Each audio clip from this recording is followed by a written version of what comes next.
ഒറ്റശിഖരം സീരിയലിൻ്റെ latest promo റിവ്യൂയിലേക്ക് എല്ലാ കൂട്ടുകാർക്കും സ്വാഗതം. പ്രതാപനും കൃഷ്ണയും മുകുന്ദൻ്റെ അവിടേക്ക് വരികയാണ് കേട്ടോ.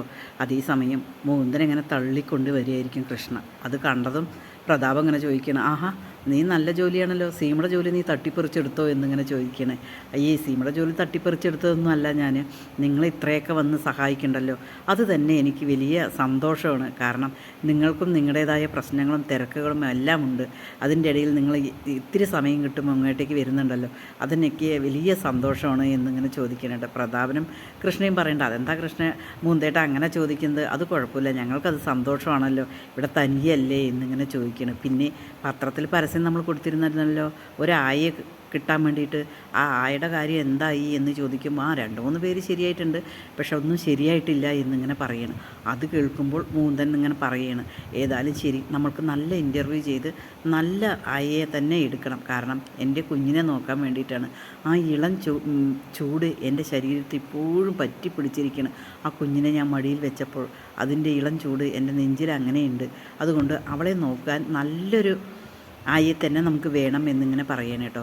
പിന്നീട് മീനാക്ഷി വിഷമിച്ചിരിക്കണം. മീനാക്ഷിയുടെ അടുത്ത് മഞ്ജു വന്നിട്ട് ഇങ്ങനെ ചോദിക്കുക, എന്താ ചേച്ചിക്ക് വിഷമമാണ്? എടീ എനിക്ക് വിഷമമൊക്കെ തന്നെയാണ്, എങ്കിലും ഞാൻ അയാളുടെ മാനസികാവസ്ഥ ആലോചിച്ചിട്ടാണ് കുഞ്ഞിനെ കൊടുക്കുന്നത്, അതെനിക്കറിയാം. പക്ഷേ നമുക്ക് ആ കുഞ്ഞ് തന്നിരിക്കുന്ന സന്തോഷം അത് എത്ര വലുതാണ്, അതൊരിക്കലും ആർക്കും തിരിച്ചു കൊടുക്കാൻ പറ്റില്ലല്ലോ എന്നിങ്ങനെ മഞ്ജുവും പറയണിട്ട്. ചേച്ചി പാല് കൊടുത്തതും വളർത്തിയതും അങ്ങനെ എല്ലാ കാര്യങ്ങളും ഒരിക്കലും മറക്കാൻ പറ്റില്ല.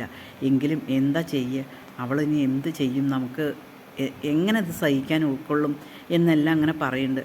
അത് കേൾക്കുമ്പോൾ മീനാക്ഷി പറയുന്നുണ്ട്, ശരിയാണ്, ഒരിക്കലും എൻ്റെ മനസ്സിൽ നിന്നും കല്ലുമോളെ പറിച്ചെറിയാൻ പറ്റില്ല, പക്ഷേ ഒരു നിവൃത്തിയില്ലാതെയാണ് ഞാൻ കൊടുക്കുന്നത് എന്നിങ്ങനെ പറയണം. എന്നിട്ട് കരയാണ് കേട്ടോ.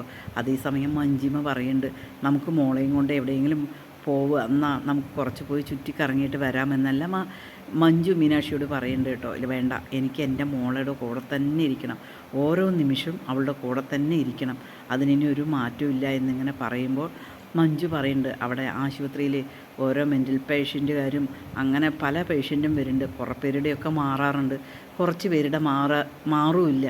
പക്ഷേ അവർക്കൊക്കെ ആ ഓർമ്മ തിരിച്ച് കിട്ടുമ്പോൾ ആ പഴയതെല്ലാം അവർ മറക്കും. അതുപോലെ നമുക്ക് കരുതാം, ഒരിക്കലും മറക്കില്ല, എങ്കിലും നമുക്ക് അങ്ങനെ കരുതാം എന്നിങ്ങനെ മഞ്ജിമ പറയണം കേട്ടോ. അതിനുശേഷം മുഖം കഴുകിയിട്ട് വരികയായിരിക്കും മീനാക്ഷി. എന്താ ചേച്ചി ചോദിക്കും, മുഖത്തെ കരട് കളയാനാണ് ഞാൻ മുഖം കഴുകിയത് എന്ന് പറയുന്നത്, കരടല്ല, ആ നെഞ്ചിൽ നിന്ന് വരുന്ന സങ്കടമാണ് എന്നിങ്ങനെ മീനാക്ഷി പറയണം കേട്ടോ. അതൊരിക്കലും മാറില്ല എന്നിങ്ങനെ പറയണം. അതിനുശേഷം തുളസിച്ചേട്ടൻ സുഖിയം കൊണ്ടുവന്ന് കൊടുക്കണം കേട്ടോ മോളുടെ അടുത്ത്. ഈ മുത്തച്ഛന് ഇനി ഈ സുഖിയം വാങ്ങിത്തരാൻ പറ്റില്ലല്ലോ മോളെ, മോൾക്ക് എപ്പോഴും ഈ സുഖിയനെ ഓർമ്മയുണ്ടാവണം എന്നിങ്ങനെ അവരങ്ങനെ വൈകാരികമായ അവരുടെ നിമിഷങ്ങളാണ് അവർ പങ്കുവെക്കുന്നത് കേട്ടോ. ഓരോ കാര്യങ്ങളും അതേപോലെ പ്രസന്നെ അതെ ഒരുപാട് വിഷമമാണ് കേട്ടോ. അതൊക്കെ കൂടി കാണുമ്പോൾ എന്താ പറയുക, അത്രയ്ക്ക് മീനാക്ഷിക്ക് സങ്കടം വരികയുണ്ട്. ആ കുഞ്ഞിനോട് അവർക്ക് അത്രയും അറ്റാച്ച്മെൻ്റ് ആയി കേട്ടോ.